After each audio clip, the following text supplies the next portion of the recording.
Dear ladies and gentlemen, hello everyone, and welcome to the quarterly webinar for AUGA Group. I am Simona Bačkienė, an account manager at Nasdaq Vilnius, and I am pleased to introduce today's hosts, Mr. Mindaugas Ambrasas, the Chief Financial Officer of the company, and Mr. Eimantas Gudonis, the Head of Finance Department of AUGA Group. Firstly, the management of the company will comment AUGA Group financial results of the 6 months of 2020 and guide us through the recent events in the company. Right after the presentation, we will open the floor for a Q&A session. So let's begin. Dear guests, I invite you to start the presentation. So, good morning, ladies and gentlemen. Thank you for joining us in this presentation and spending your morning with AUGA Group. As it was mentioned, my name is Mindaugas Ambrasas. I am CFO of AUGA Group. So together with my colleague Eimantas, we will tell you more about results of the group for 6 months of 2020, and we'll try to answer your questions later on. So without further introductions, let's move to overview of results of the group for 6 months of 2020. And I would say for the start that despite everything what is happening in the world, in the economy, 2020 is really good year for AUGA Group, and I would say for agriculture, at least in our region. In total, and as you can see from the figures, this year we had an increase in our revenues, in our gross and net profit, and in our EBITDA. And maybe what is even more important for us, that we have this increase not in overall figures only, but we had improved situation in all the segments the company and the group operates. So it really shows that the good results for this year are not only about good weather conditions, and maybe we will talk about this a little bit later, but it's also about results we achieved improving the situation overall, implementing our strategy and efficiency agenda, which we presented earlier this year. So if to look at the figures, turnover of the group for this year increased by almost 20% and reached almost 35 million euros for 6 months. Comparing to results of 6 months for 2019, our gross profit and EBITDA increased by almost 2.2 million euros. And net profit almost quadrupled. I do understand that it's easy to achieve such a growth rate of net profit when we had really a symbolic result last year. But from the other side, I believe that this is really a good way to show our ambition and our target going further. And secondly, maybe it's a good message for investor relations presentation. But going to a serious note, there is one fact I would like to note. When we talk about results for 2020 and compare them to results of 2019, you should keep in mind one important thing. If we talk about harvest, this year harvest, part of value gain, almost 1.5 million euros of this gain was accounted in our financial results for 2019.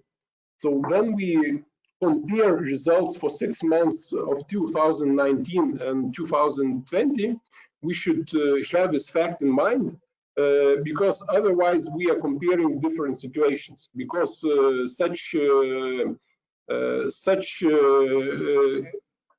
such a recognition wasn't used in previous years.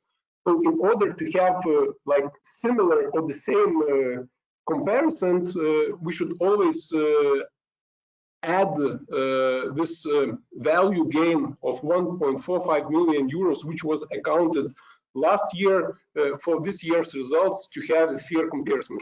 But we will elaborate on this a little bit later.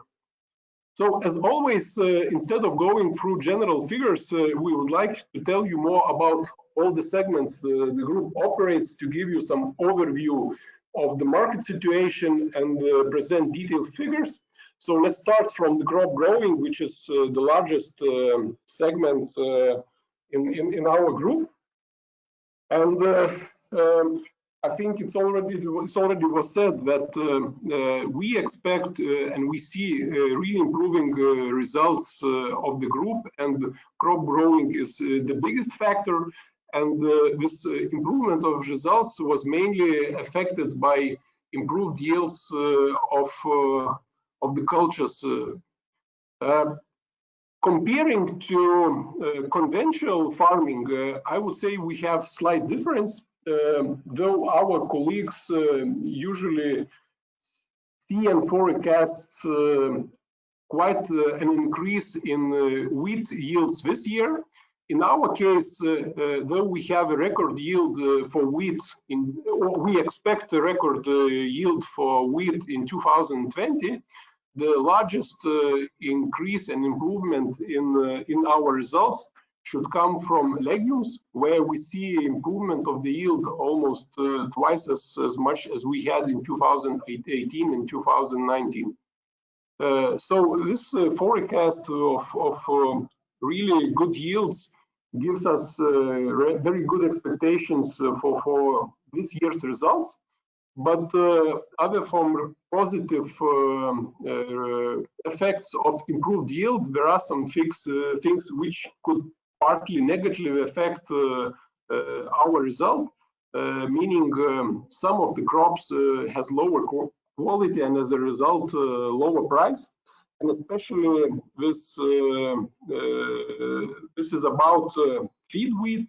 So I would like to elaborate on the culture a little bit more, because it's really big culture for us and for agriculture in total. So as you can see from the graph, because of increasing supply, we really see some trend of decreasing price, especially for feed wheat in Germany, which is the largest market for organic products for us and for Europe. And because of that reason, if we look at the sales figures for 6 months of 2020, we see that average sales price of our wheat was almost 40% lower comparing to last year. And the similar trend was in German market as well, 11%. And we can explain the difference for our price in general market as a result of different mixes of quality of the wheat. This trend has some negative impact, but somehow to control the risk of fluctuation of the prices, which has increased in recent years, we always have contracts for our upcoming harvest. So as for end of June 2020, we already contracted for almost 2/3 of our next year harvest. So from that perspective, we are quite sure about our income potential and revenues forecast for 2020 and upcoming year. Going further to the financial results of crop growing, as you know, the result of crop growing for us comes from 3 big parts. So first of all, how successful we are in growing of new harvest. Secondly, how successful we are in selling of previous year harvest. And thirdly, of course, there is effect of subsidies, and then we get the gross profit. If we talk about crop growing activities, as it was mentioned before, we really have good expectations for the harvest this year. And total gain of revaluation of biological assets for this new harvest is almost 6.4 million euros. It's almost twice as more as we had in 2019, 3.3 million euros. But as you remember in my beginning of my presentation, as I mentioned, from those 6.4 million euros, 1.45 was accounted in the results of 2019, and only 4.9 million euros are shown in the results of 6 months of 2020. If we talk about sales of previous harvest, as the harvest for 2019 was much higher than 2018, so total amount of crops we sold also increased significantly, and the total sales and the costs are also higher than in 2019. But because of decreasing prices for some of the cultures, we have a negative result of 1.3 million euros from sales activities, and it's in a very similar level of results we had in 2019. Regarding subsidies, as you know, last year we had some sanctions applied for agricultural activity, and we don't expect the situation to repeat itself this year, because the requirements for which the group was penalized last year, they are not applied for 2020, so we expect that we will receive all the subsidies as it was planned. So overall, adding all those factors, gross profit from crop growing activities reached 7.35 million euros in 2020. It's 33% increase comparing to the result of previous year. And as I mentioned, there is this factor of some of the gain accounted in the results of 2019.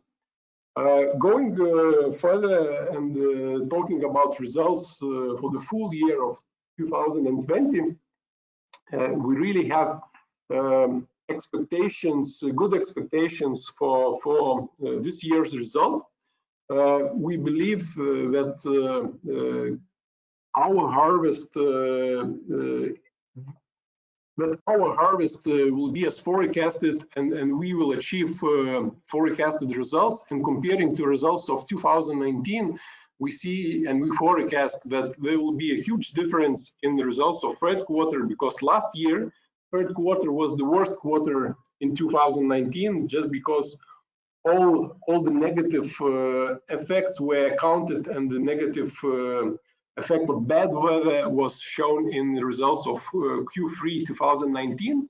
This year we don't expect this situation to repeat itself, and we believe that results of Q3 should show the biggest result of good harvest in 2020. Dairy segment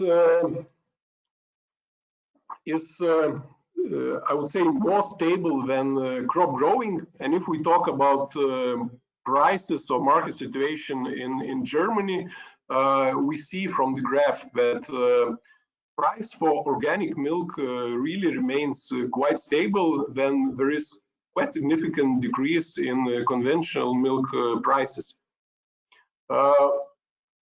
As maybe you remember from our previous presentation, we had this milestone when we reached 100% of our milk sold as organic in April. So we will continue to reach this target, and now 100% of our milk is sold as organic, and we really believe that we will be able to continue like this. And this really gives us effect on average price we are getting for the milk. As we reached almost 100% of the milk sold as organic, so generally average price for the milk we are getting also improved almost on the same rate. The other big news in the milk segment was that we received a certificate for China market. So now the group is really in progress, the first delivery to China, and I hope that we will be able to update on this delivery in the nearest future. But all this gives us really belief that we will be able to keep sales of the milk as organic, which will allow us to maintain a higher price and results of the segment. So going to segments, I think the biggest news or the biggest result is that after a couple of years with negative gross profit, this year we managed to change the situation, and for this year we have very symbolic but still gross profit from our dairy activities. And the main reason is that the group really puts lots of effort in increasing efficiency of the segment. So as an example, this year our milk yield has increased by almost 6%, and we are working further to improve the situation, and as we see lots of potential of doing so. We also, I would say, doing a lot to increase overall efficiency of our herd, and this in a shorter period results in higher revaluation losses, because we are really getting rid of older cows and replace them with a new one, a younger one, more productive one.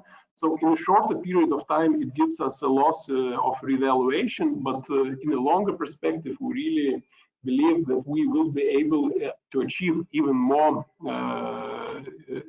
even better effectiveness in the segment. So overall, talking about the figures, total quantity of the products sold increased by 4% in the first half of 2020 comparing to the same period of 2019. It's also a slight increase in the revenues and costs, but as I mentioned, the biggest effect or negative effect is on the revaluations.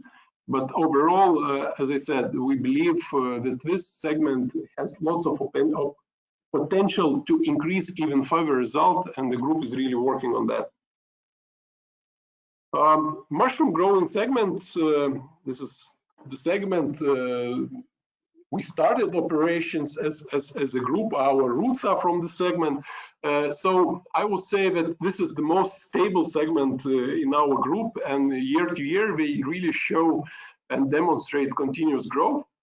So this year we also have growth of mushroom sold by almost 10%, and there's also an increase of average price. But I would say that this was mainly affected by COVID-19. As a result of the pandemic, we have an increasing demand for packed products. So this led to increased average price, but unfortunately also led to higher costs. But overall, we have the segment with growing production capabilities without additional significant investments, just by working on efficiency and increasing the efficiency. We have a very stable situation with our mushroom business. Unfortunately, compost business has some challenges, also mainly due to COVID-19 virus. Because of the developments in the Russian market, we lost a couple of customers in the market, and now we are working on the ways how we should compensate that. But I would say that we won't be able to do that in very short period of time. So the main focus is to work even more on efficiency of the mushroom growing, and also COVID-19 had an effect on our plans to increase part of organic mushrooms. For this year, it was difficult to do just because implementation of new products was almost fully stopped in our customers. So they were willing to deal with existing products instead of introducing the new ones. So there we see the big potential for coming years by increasing part of products we sell as an organic. But overall, we don't foresee significant changes in the results of the segment in nearest years. And the last segment, end consumer products, FMCG, it's the newest segment in AUGA Group, but I think showing very good results. Sales of the segment almost doubled in 2020 comparing to 2019, and sales reached 2 million euros.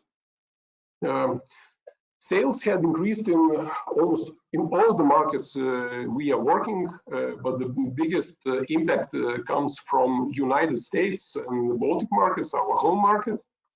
The same products which were the most important for us in the previous period, the situation remains the same. So preserved mushrooms, vegetables, and soups is the biggest group of products we are selling. One big change or one big news in the segment in 2020. In the second quarter, AUGA Group has acquired full control of company Grybai LT, which is a producer of the products we are selling. So previously in our financial results, we saw only sales impact because almost all the products were sold to our group and then sold to final buyers. From June, we also will have production profit consolidated to our consolidated results. So we will have additional improvement of the results from this acquisition. And of course, this acquisition also gives us much more flexibility and possibilities to work with the customers to create and provide unique solutions for them. For the future, we really believe that this segment has a lot of potential, and we looking forward to see this growth to continue in the segment. Just to elaborate on that, just a couple of latest news we achieved in the second quarter of 2020. So we entered new markets, Australia, which is really a big organic market, and we did the first sales there. We also launched several new products. Maybe you saw advertisements and maybe you tried gazpacho soup. We also created steamed chickpeas and various beans as a new product group. So this doesn't stop, and I think we also will be able to provide updates on the new markets and new products in the nearest future as well. Okay, I will continue from here, and I will talk a little bit about financial information. And to sum up what Mindaugas just said about all the segments, our mushroom segment, even though it is considered a stable business, it has had a little negative effect on operating expenses.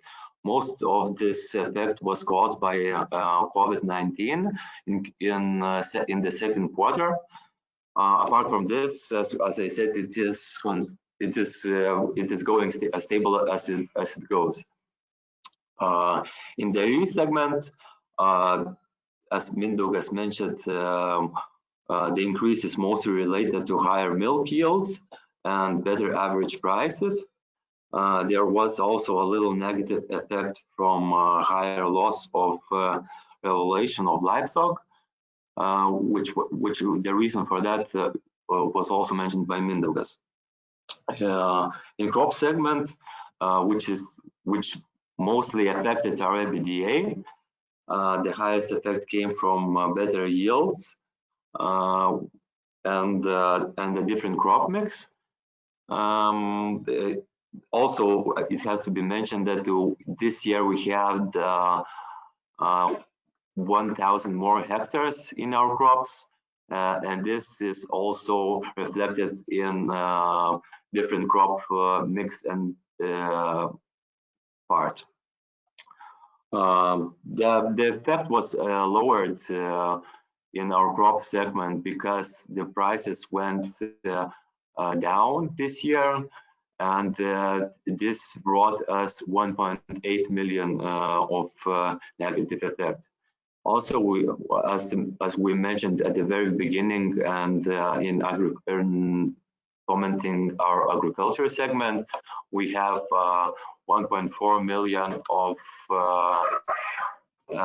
revelation made in 2019, the last quarter of 2019, and which was made for our winter crops. So this also affected our agriculture segment. So there was a little better effect from the sales of our agriculture. I mean the direct sales, and there also was a minor effects, other minor effects, which is up to 28. So basically, in all of that, we have an EBITDA of 11.5 million. Talking about our financial indicators, there were no major changes in the balance sheet or financial indicators in overall. Apart from usual operational variances, the only change was the acquisition of Grybai LT. This acquisition increased our PPE by 4.6 million and increased our financial debt by 1.3 million euros. Our other ratios are kept stable, and what needs to be mentioned that we also were looking at our financial debt not only as a total debt with the effect of IFRS 16, but we also were looking at our financial debt as a debt to financial institutions, which includes loans, our green bonds, and lease liabilities, which are subject to financial lease and not operating lease as it was accounted before. So basically, yeah, nothing is really changed in our financial indicators. And about our share price, even though there was a turbulence in the financial markets in the beginning of the second quarter, we think our share price is going steady, and in 2020 it increased by 17.6%. Also, we need what we are happy with, and we need to mention that we have two external analyst companies which are evaluating our company, and these are Light Research and LHV. And they are published their reports on the results of 2018-2019, and they did not consider 2020 of in their reports. So, as always, you can find much more information about the company, financial information in the Excel sheet in the links you see in the presentation here. And also, just to continue, we already received a couple of questions from you before the presentation, so I will try to answer them. First question was, how much percentage-wise of current year crops has been harvested? How much already sold, covered with agreements? I think this is a little bit broader question, and the question is about how reliable our estimations of this year harvest and result. So I would say that we are quite, but we believe that our calculations are quite accurate, because as of yesterday, 78% of our cultivated land is already harvested. So we are, let's say, we are very firm on the yields we are using in our calculations and the yields we are receiving this year from this year's harvest. And regarding sales agreements, and as I mentioned in the presentation, as for the end of the June, 67% in terms of amount of our projected harvest was already contracted. But I would also like to elaborate on that a little bit.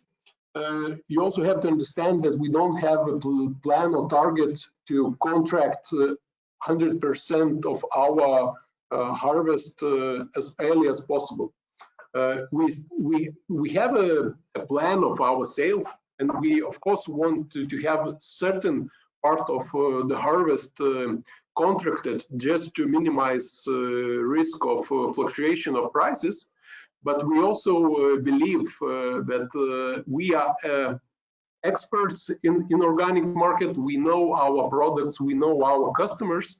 So keeping part of the harvest not contracted also gives us opportunity to get a better result of selling the harvest later during the year. Second question was, what is the cooperation with the banks? To start, I would like to say that we have great cooperation with banks. I really believe that they understand what we are trying to do.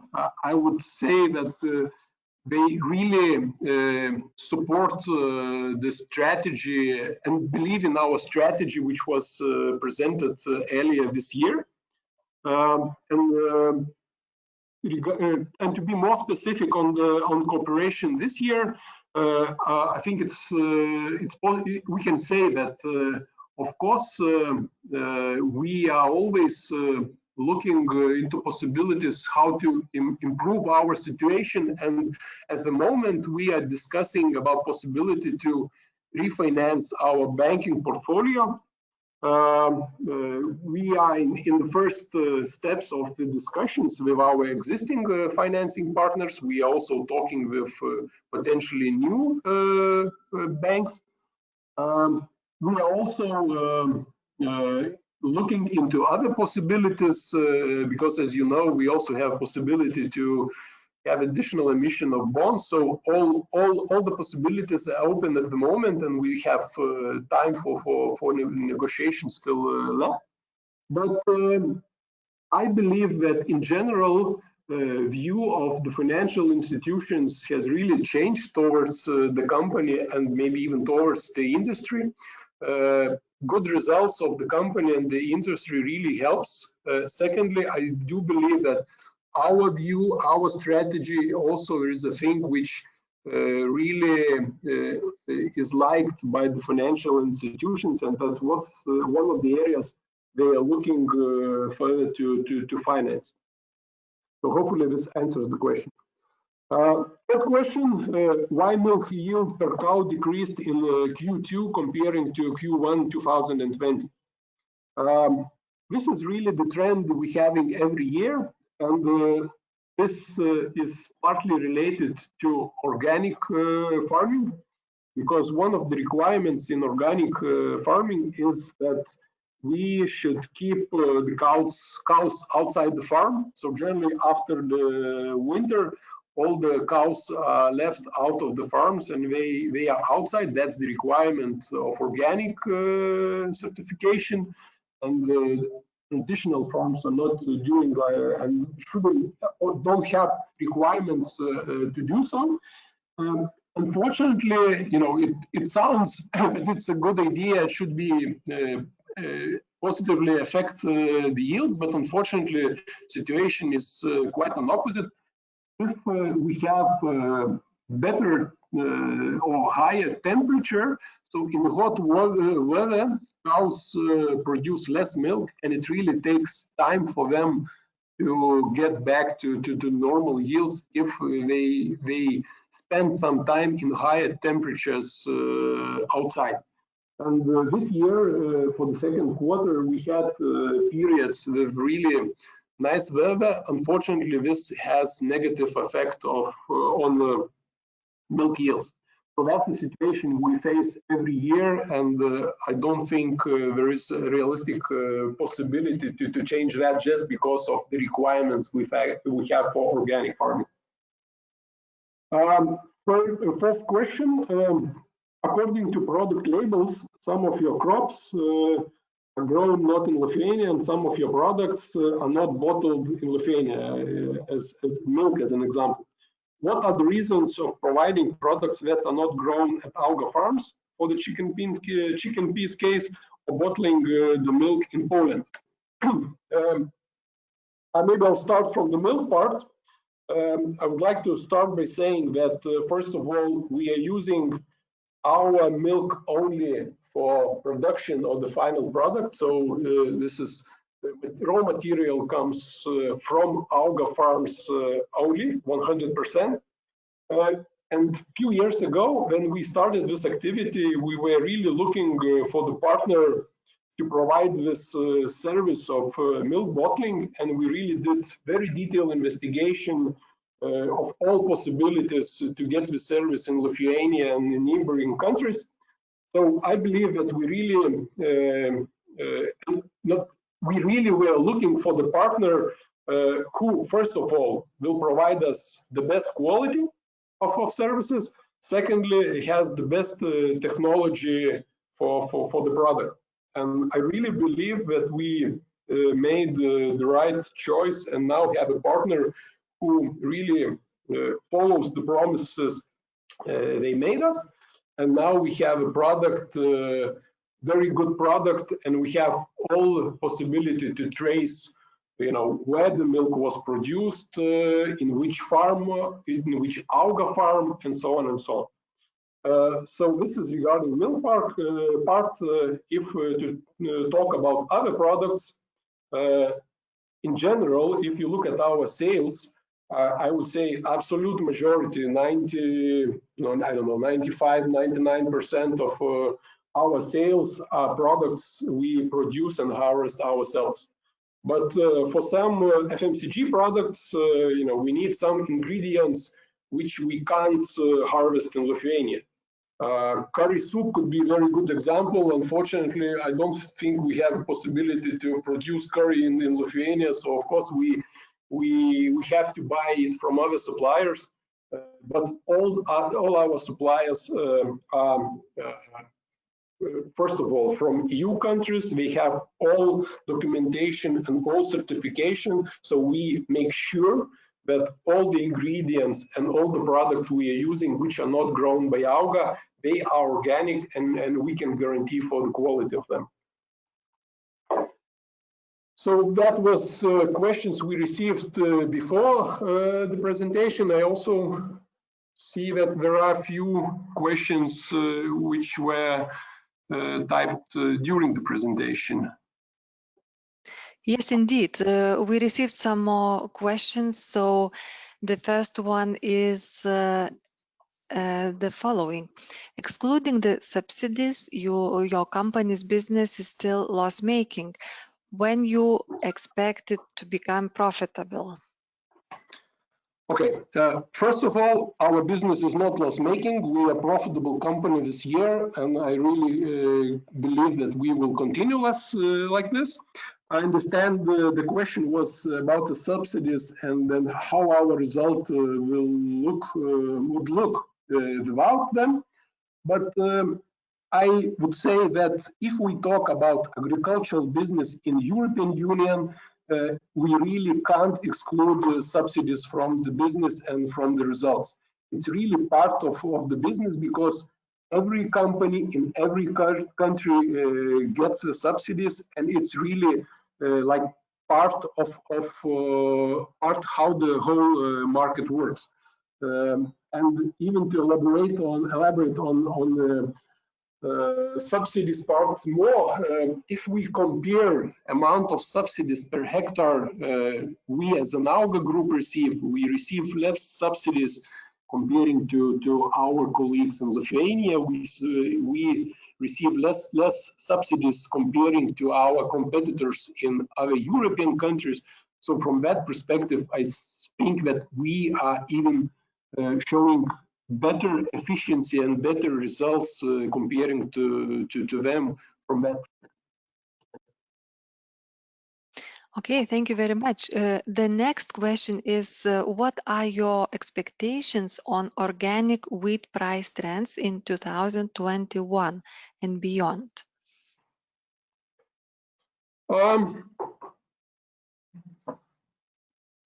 It's always difficult to give some forecast on the trends when we talk about 12, 24 months in advance. But in general, I think we all understand that the growing supply in the market, of course, it's difficult to expect growth of the price in a longer period. At the same time, we still see very significant the growth of demand of organic products. So we believe and we hope that the price of organic wheat should be in the level what we have today and should remain in at least a couple of years in advance. Thank you. Next question is about dividends. When do you plan to start paying dividends? As it was announced in our strategy presentation in the second quarter, we, in a longer perspective, of course, we understand that that's one of the things we should think about I would say even in the nearest future. But of course, final decision is made by the board, and it really depends on our final annual results, agreements with our financial partners, and so on. So unfortunately for today, I really can't provide more information, but this question, I think, will be discussed on the board level, and we will have an update on that. Sure. And the next question is the following. With regard, how big is the Australian market compared to the markets where you are active? Unfortunately, I don't have this information right here and now. But if just to compare Australia, in terms of population, of course, it's smaller market comparing to EU and US, but still, I would say it's among top 5 markets in the world. Okay. With regards to China sales, does near term mean sometime this year? I think we will really provide this information when we will finalize this shipment, but we are really working that this will happen in really nearest future, and this could happen this year.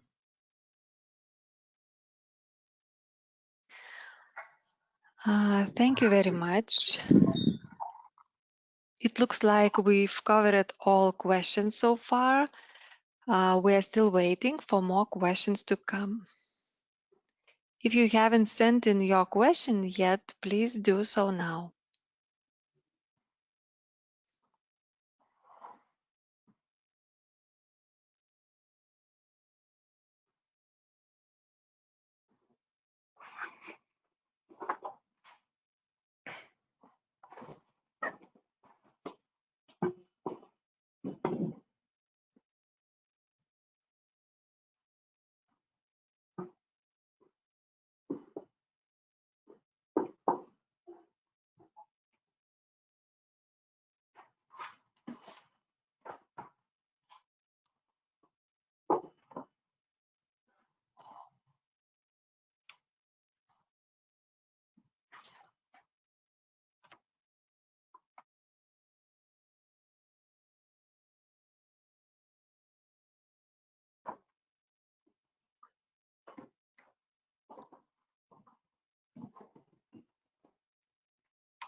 I think if we don't have any other questions, I just can thank everyone participating, and just to say that I'm really happy for interest and questions we got from participants.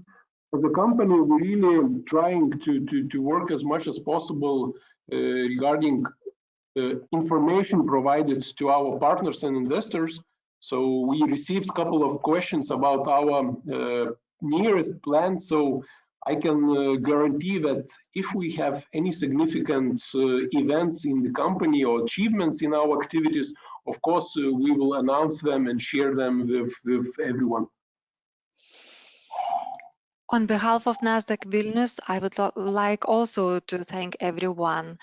It was a pleasure being with you today again. And Mr. Mindaugas Ambrasas and Mr. Eimantas Gudonis, thank you very much for your presentation and for all answers given, both received in advance and during the session. Participants, thank you for joining, and let's have another great day. Thank you. Thank you. Bye-bye.